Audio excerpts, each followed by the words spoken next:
Pero mas namin nga lang ito makapirat ka ng mother mo. No?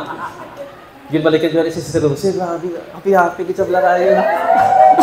Sige. Okay mga utod, thank you no. At least wala iniblang atong inimo. Happy kita. Diri na yung matudtuod nga pag-worship sa atong Diyos nga arang kalipay. Amen? Hindi gusto ang Diyos nag-worship kita nga hininibi. Dapat malipayon nga nag-worship sa Diyos. The death of Christ bring to rejector of His mercy. Sila nga, ang kaakig sang God the Father. Sila nga, wala nga bisan gamay nga mix nga na-encounter ni Jesus Christ, kundi nagsuffer gid siya sang tuman kapait. Ang last na hininga ni Jesus Christ, mangayo sa tani gamay lang nga tubig, bisan isa lang kapatak, pero ang ginduhol sa iya mga utod, langgaw pa kag apdo. Abot sa dila ni Jesus Christ ang langgaw kag apdo, dito siya naglas hininga na patay.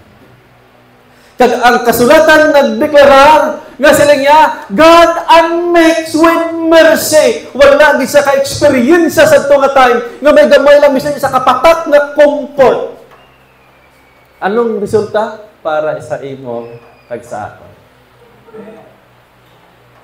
Ang gusto sang Ginoo nga tani tutuoron ta ang pag-alaga nga wala na sang paglisa. Wala na mix ang aton genuine kapag tuo.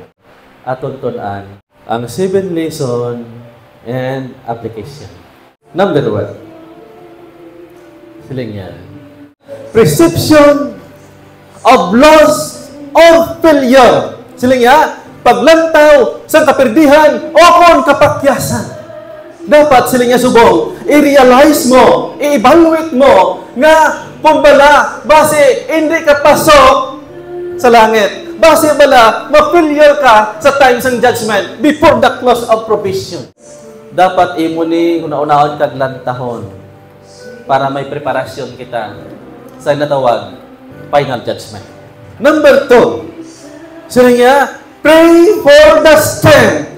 Sila nga, pangamuyo para sa kusog. Buot sa lingawan, makwata ang kakusog, kagkabaskog, pag-alagan kay Jesus Christ. Ang pagpangamuyo, pag-invite sa balahan ng Espiritu, nga hamalon, Lord, hindi ko kaya, kinanglan ko ang balahan ng Espiritu, Ginoo, please. In the name of Holy Spirit, ako ikaw gina-invite, nga magpuyo sa akong tagipusoon, papation mo si Satanas, nga gina-invite mong balahan ng Espiritu. Ako kung magkanto sa napusis, ginapapati kong ginsisitan, Ginoo, ako makasasala, kinanglan kong balahan ng Espiritu. Witness ang mata ni Satanas nga nagpuyo ang balahan ng Espiritu nga hindi niya nakapag-intrahan dito sa napusis. Number 3, sila nga, hindi magkaluya o kung magkahadlok kay malapit ang butkon sang Dios. But silingon, pagtawag mo sa Ginoo, nga siling niya, ang kamot sang Ginoo, isa ka malaba nga handa mag-rescue sa imo. Kaangay sa pangamoy ni David, bisan sa landong sang kamatayon, huwag kakahadlokan. Number 4, siling niya, God will fight your battle. Imo itugyan sa Diyos, nga imo kawayon, ang Diyos ang magpakik-away. Kag si Jesus Christ ang mag-combat sang devil, mga utod, nga hindi niya kapag-intrahan. Kaya gin-surrender mo imo nga self sa Diyos, nga hasta landang imo nga limit. Number 5, siling niya, fight the good fight with all thy might. Pakig-away sa bugos mo nga masarangan. Hasta lang sa imo nga label.